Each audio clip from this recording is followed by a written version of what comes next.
Hi everyone, welcome to The Early Talker. Today I want to share with you some tips on how to get your child to say the S sound if it comes out more like F for them. Stay tuned.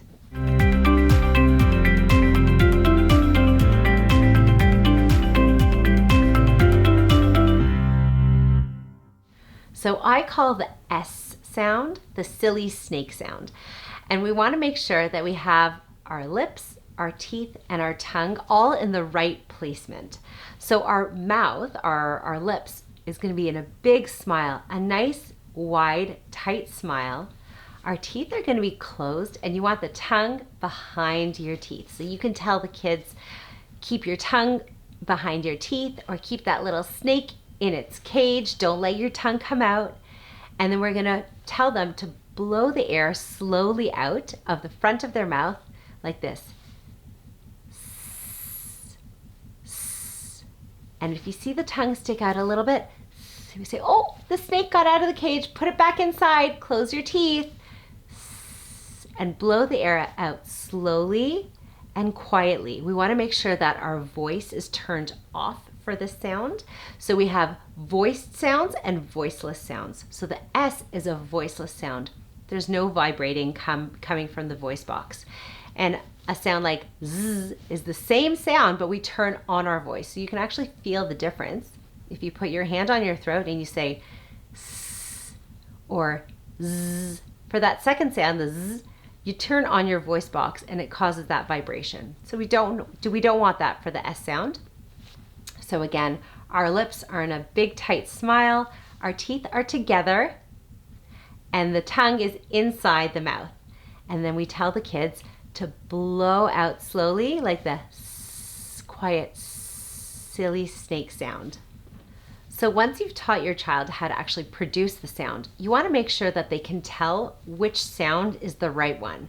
So you can do a few trials for them and say silly or silly. Which one was right, the first one or the second one? And once you know that your child can discern between the right one and the wrong one, at that point you can start practicing making that sound.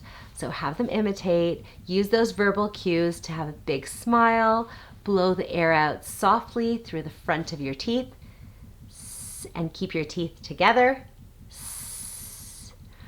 Then in therapy, we usually start with a single sound in isolation, so by itself, making sure that your child can actually say that sound. The next step is to combine that sound with a vowel. So you can say sa, si, so, and once your child's able to do all of those sounds, then you can move on to practicing the sound in a word. And we usually use a simple single syllable word like sand or Sam or sit, those types of easy words.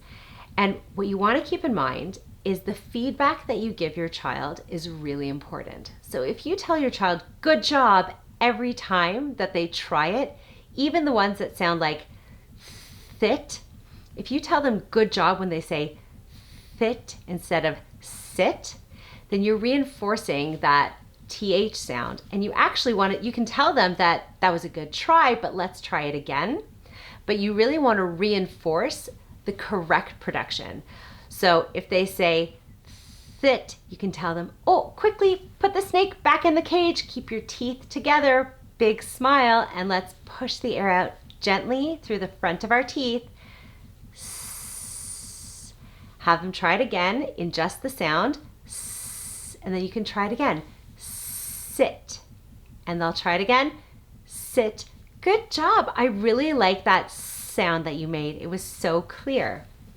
So when you're practicing with your child, try to dedicate 5 to 8 minutes a day. Sit down with them, remove distractions, and just dedicate that time to practicing the speech sounds and putting them into words, and then eventually using them in a conversation. But resist the urge to correct your child throughout the day because it can get very frustrating for them. Just do those positive corrections during that therapy time. I hope you found this video to be helpful. Don't forget to subscribe to the channel so you don't miss out on any of the tips that I give you. And tag the Early Talker on your posts about how your children are learning language. Until next time.